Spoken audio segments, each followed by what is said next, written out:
Hello and congratulations OOB Foods and Rachel. This is your new HS Excite X all-wheel drive in white, ready for you to come and collect this afternoon.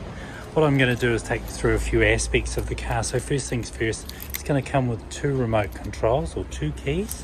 Of course you can have remote access by just pushing unlock, and of course it indicates that it's unlocked, and then when it locks the mirrors will fold in. Okay, so here it is. This is your new car. 4-door, 5-door. It's actually got a boot release as well. Let's open that up, and as you can see, the boot opens up nice and quietly, which exposes you to a whole lot of space in the back of the car.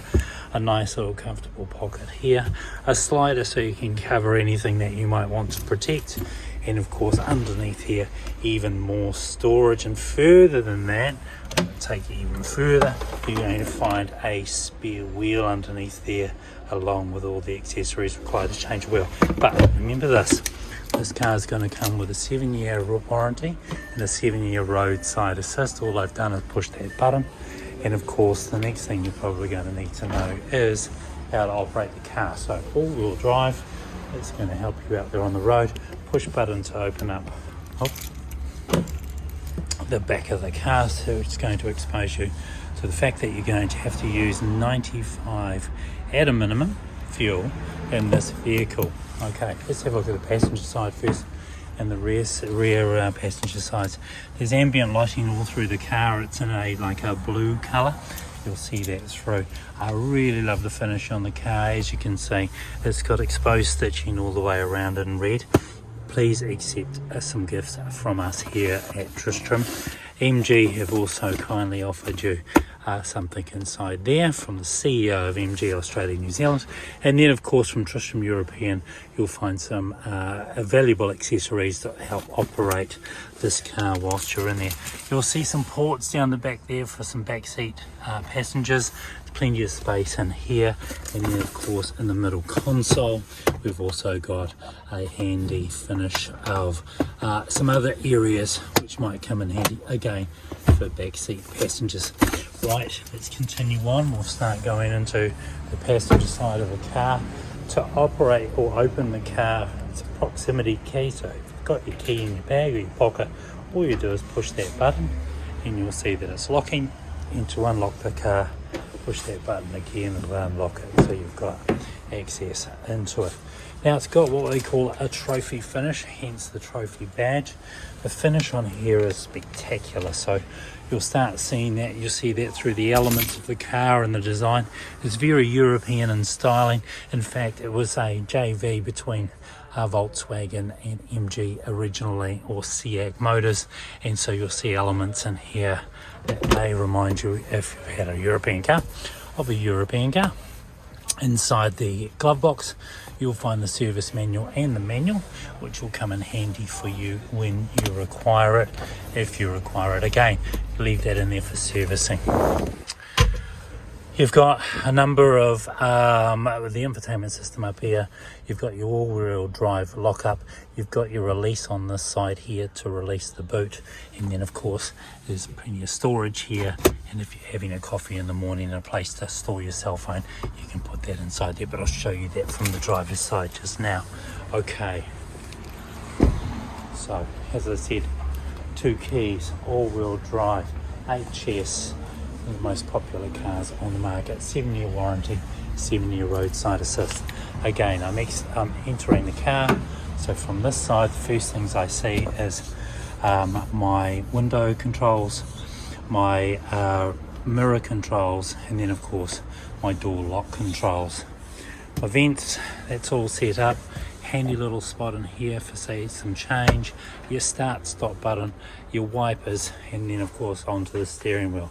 You might see a big nifty little super sport mode. Yes, it is a super sport mode, and it'll get you moving along relatively quickly by pushing that button. We'll get to that in a second.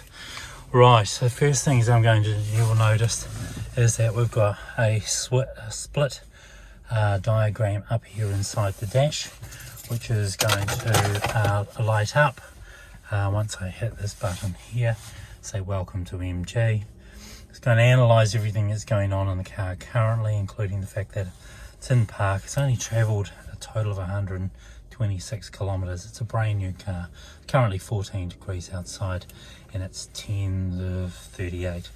I'll make that change because it's 2 hours behind. Right, then of course on the right hand side we've got our temperature control, our rev limiter, and all the lights that might come up in the event that something may happen to the car. You'll look out for those only when it's appropriate. Left hand side we've got our kilometres, and then of course the fuel. So all of that's right in front of you, and it keeps note of everything that's going on in the car at any one time. Steering wheel, I'll go through that in a second. Infotainment system, well, this is where all of the heart of the car is, and I think the first thing you want to do is set up your phone. So if you go into push phone, set up your phone, go into Bluetooth.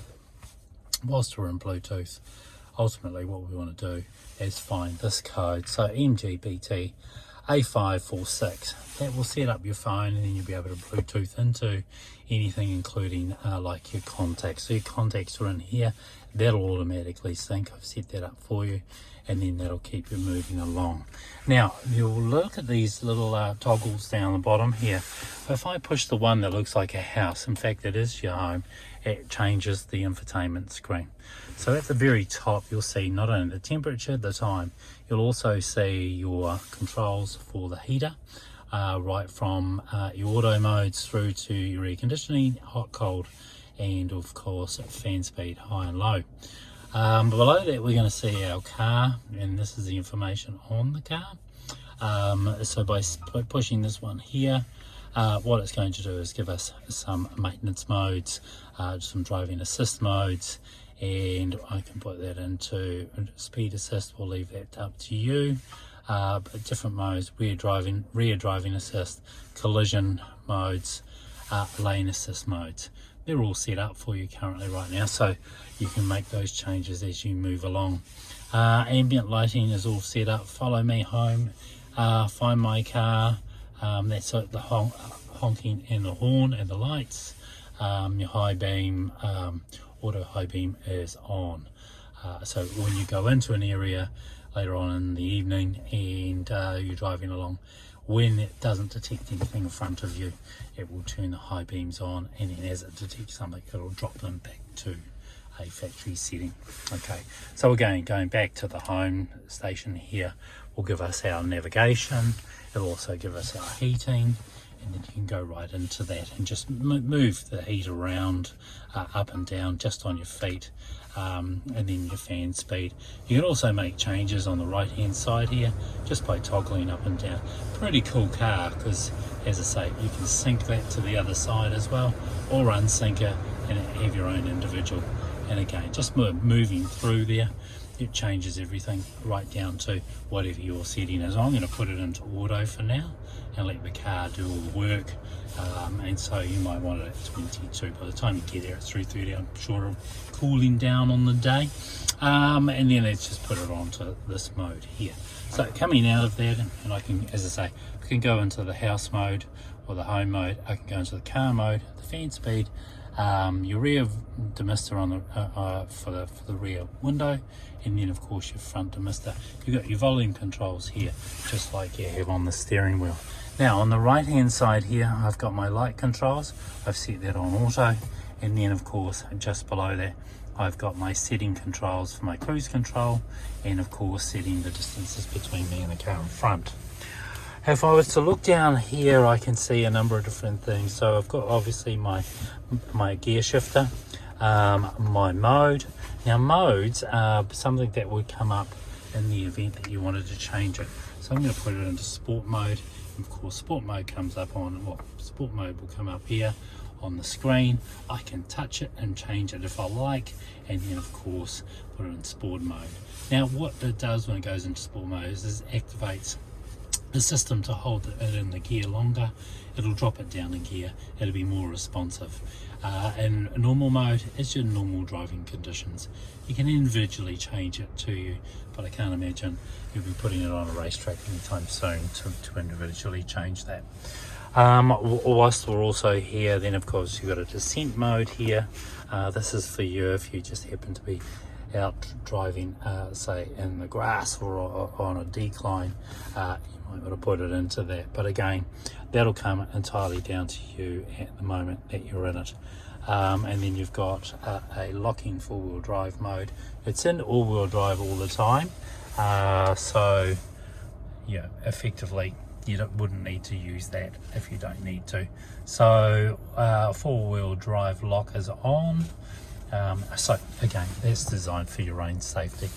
Now if I push this sport button over here, you'll see just up the top here we're going into super sport mode, and again slightly more aggressive as far as the driving style goes.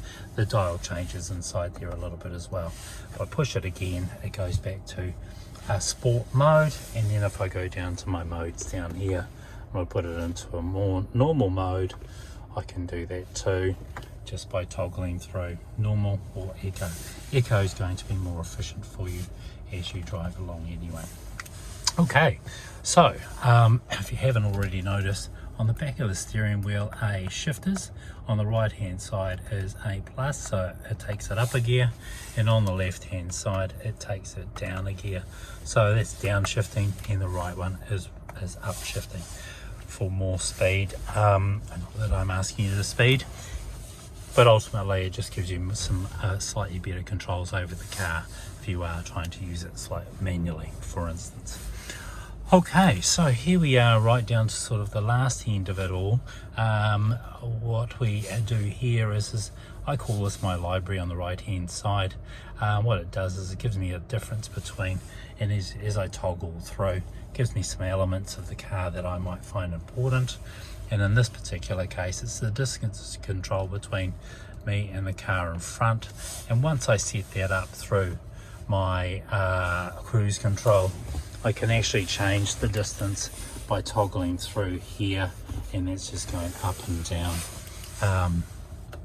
and moving that back. And you can see that white line moving forth and backwards. That is in relation to the distance or car distances between you and the car in front. So if I set the car up, for instance, I'm doing 70 kilometers down the motorway and I'm approaching a car from behind and it's doing 50, the car will decelerate and keep us a safe distance apart depending on your settings. But get used to that before you go playing around too much with it, because ultimately it will come down to some of your own self-control. Right, and of course then we've got our factory set up for calling for information through to the car, and you might say, I will need an address. The other one is then your music control, volume control, mute control, your source control, that is AM, FM or Bluetooth, your phone control, and then of course rolling through the different stations. So in this case I'm turning the volume up from the steering wheel, and then if I want to change the channel, I'm toggling left or right. There you go, so you've got all of that, all at your fingertips. Alright, so then you've got Android Auto or Apple CarPlay. If you like Apple CarPlay, you're going to be using your factory setup factory cord for your phone. Plug that into there, plug it into your phone, and then you've got a handy little phone case over here. So you can operate all of your best applications or apps, and that will keep you all tidy and nicely set up. There's a nice handy little piece up here for your sunglasses, your interior lights, that's all set up too. Alright, hey listen, thanks very much for buying a car through us here at Tristram MG. I appreciate it, and I'm your fleet manager, so anything happens let me know, and if you're looking for new cars please also let me know, or your fleet company know. They'll contact me. We do have a couple of these extra floating around. Alright, look forward to seeing you this afternoon. We'll sign a little bit of paperwork and off you go. So talk to you soon. Thanks Rachel, we'll see you then.